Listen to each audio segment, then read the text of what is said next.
Bueno, pues ojo, porque en Francia acaba de pasar algo que, la verdad, podría cambiarlo todo: las reglas del juego para movernos por las grandes ciudades de toda Europa. Resulta que el Parlamento francés ha votado sobre el futuro de las zonas de bajas emisiones y, bueno, la decisión ha provocado una onda expansiva que vamos a analizar aquí a fondo. Claro, esta votación en Francia nos obliga a hacernos la gran pregunta. ¿Estamos viendo el principio del fin de las zonas de bajas emisiones tal y como las conocemos?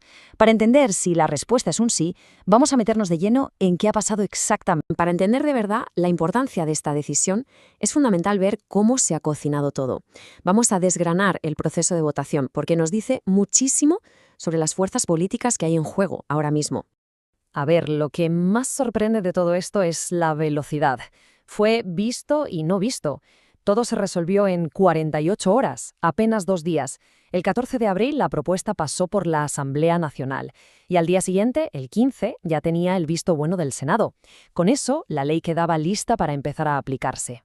Si miramos la votación en la Asamblea Nacional, la división fue clarísima. La propuesta para cargarse las TTB salió adelante con una coalición bastante amplia, desde la derecha y la extrema derecha hasta una parte muy importante del centro. Y en contra, pues todo el bloque de la izquierda, muy unido. Socialistas, ecologistas, todos a una.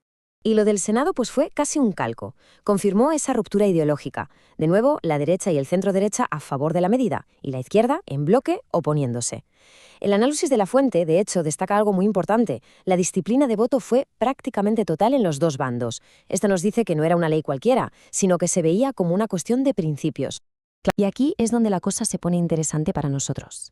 El documento de análisis saca una serie de lecciones de lo que ha pasado en Francia que, según argumenta, tienen consecuencias directas para las zonas de bajas emisiones que ya tenemos en muchas ciudades españolas. Y el análisis no se anda con rodeos, es muy contundente. Sostiene, para empezar, que las ZBI son discriminatorias por naturaleza. Segundo, que el caso de Francia es la prueba de que si la gente presiona se las puede tumbar. Y un tercer punto que es un dardo directo a la clase política española. Afirma que ningún partido las llevaba de forma explícita en sus programas electorales. Pero el argumento más fuerte, el más grave, que presenta esta fuente es el económico. Llega a decir, así tal cual, que este tipo de políticas medioambientales, no solo las ZBE, han llevado a toda la industria del coche en Europa a una situación límite, vamos, al borde del colapso. Una afirmación tan seria, claro, tiene que estar respaldada por algo. Así que vamos a ver las cifras que utiliza este análisis para construir su argumento sobre el tremendo impacto económico en la industria.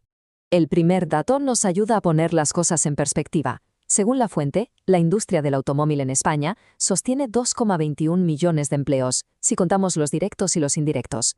O sea, estamos hablando de una parte muy sustancial de la economía del país. Para que se vea esta supuesta crisis del sector, el documento pone un ejemplo concreto: las pérdidas de 22.000 millones de euros que se le atribuyen al grupo Stellantis. Esta cifra se presenta como una prueba de los problemas que está sufriendo la industria a nivel europeo. El análisis también intenta ponerle cara a estas cifras. Habla del caso de la fábrica de Poissy en Francia, un auténtico ícono industrial desde 1939. Pues bien, según el informe, esta fábrica tiene previsto dejar de producir coches en 2028. Se usa como un ejemplo muy tangible de ese declive industrial del que habla el documento.